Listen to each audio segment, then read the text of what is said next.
Når I skal til køreprøve, så kommer der en række kontrolspørgsmål, som I skal kunne svare på. Og i den her video, der vil jeg gennemgå de kontrolpunkter, der er. Og herefter vil I kunne svare på de spørgsmål, der vil blive stillet umiddelbart før I skal til den praktiske prøve.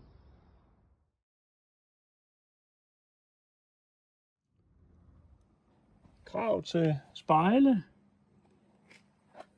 og ruder. De skal være hele, de skal være rene. Og vinduesviskernes gummi skal være i stand til at holde forruden ren. Og derfor skal det være helt.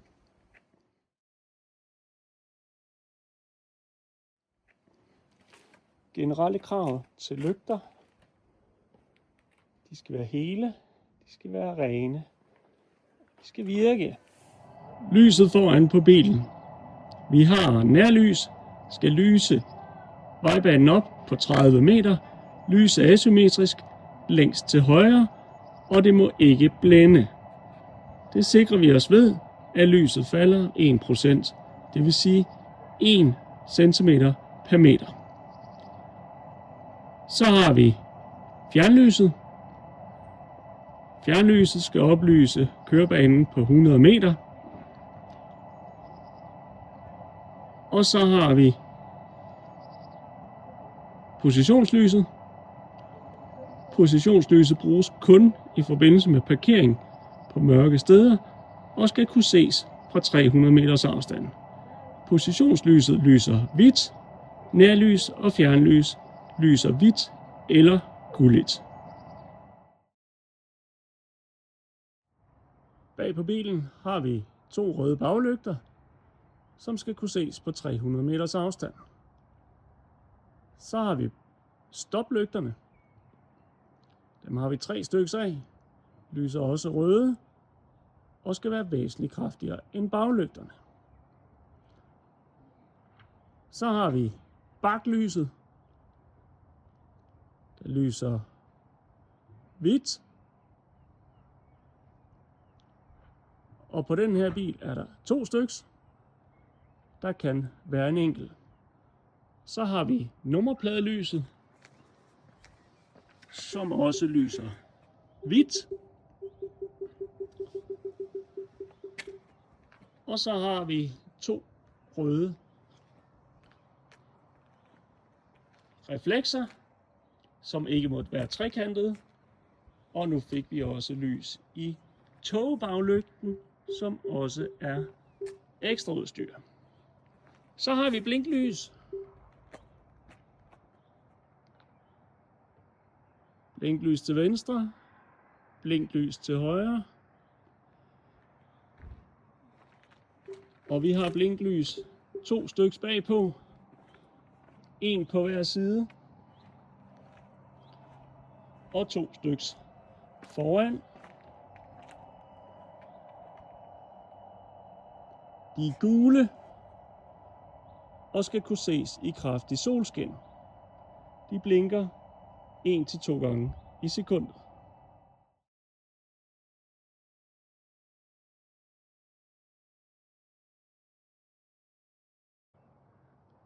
Katastrofeblinket. Alle 6 blinklys blinker på samme tid.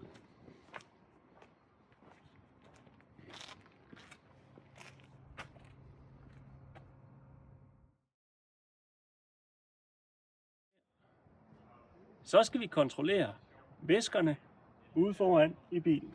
Vi åbner motorhjelmen ved at trække håndtaget her.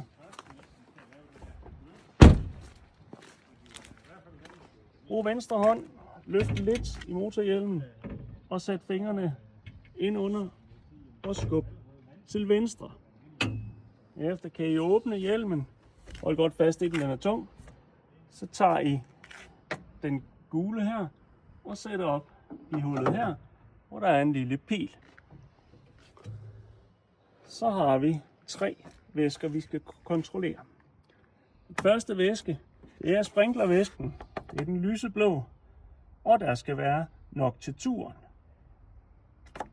Så har vi den her oppe, det er vores bremsevæske. Og der er på siden af beholderen et minimum og maksimum mærke. Og der skal væskestanden selvfølgelig stå imellem. Det er ikke lovligt at fortsætte turen, hvis der ikke er bremsevæske nok på bilen. Så har vi beholderen her. Det er vores kølervæske, afmærket med et termometer. Og igen skal den være mellem minimum og maksimum.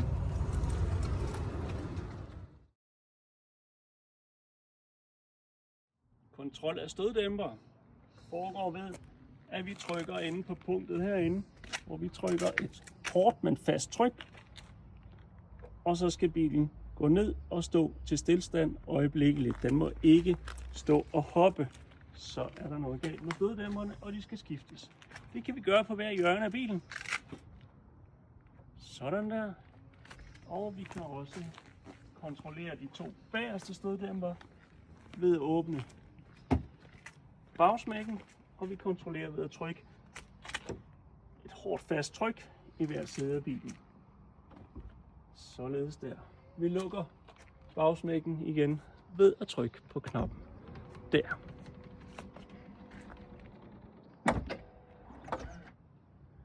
Når vi lukker kølerhjelmen igen, så ligger det den gule krog nede her. Og slipper kølerhjelmen cirka 10 cm over. Og bum, så er den lukket igen. Krav til dæk og fælge. Både dæk og fælge skal være hele og ubeskadede. Vi skal have en mønsterdybde på minimum 1,6 mm. Og dækkene skal være af samme type, altså enten vinterdæk som her, eller sommerdæk på alle 4 hjul.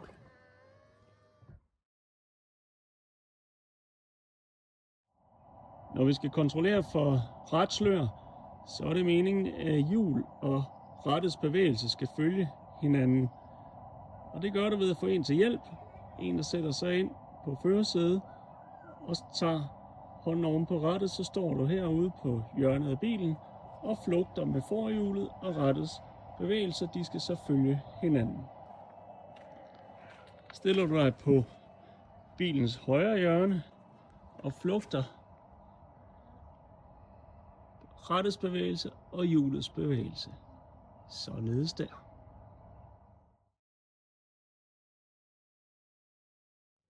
Inde i bilen skal I kunne udpege forskellige ting.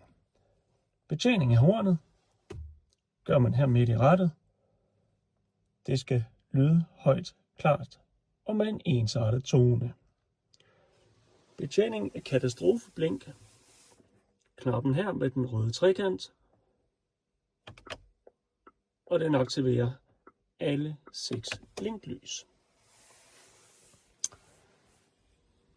Vi skal kunne sætte varme i vores sidespejle. Gøres på knappen her. Drejer på knappen, således at vi får lys i lampen her.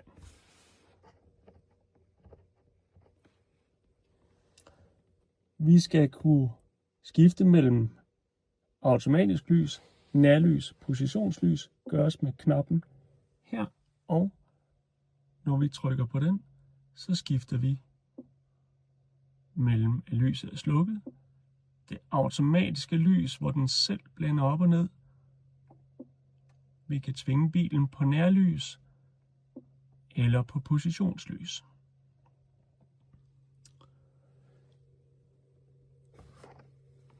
Vores togbaglygter aktiveres på knappen her. Vores varme i bagruden aktiveres på knappen her.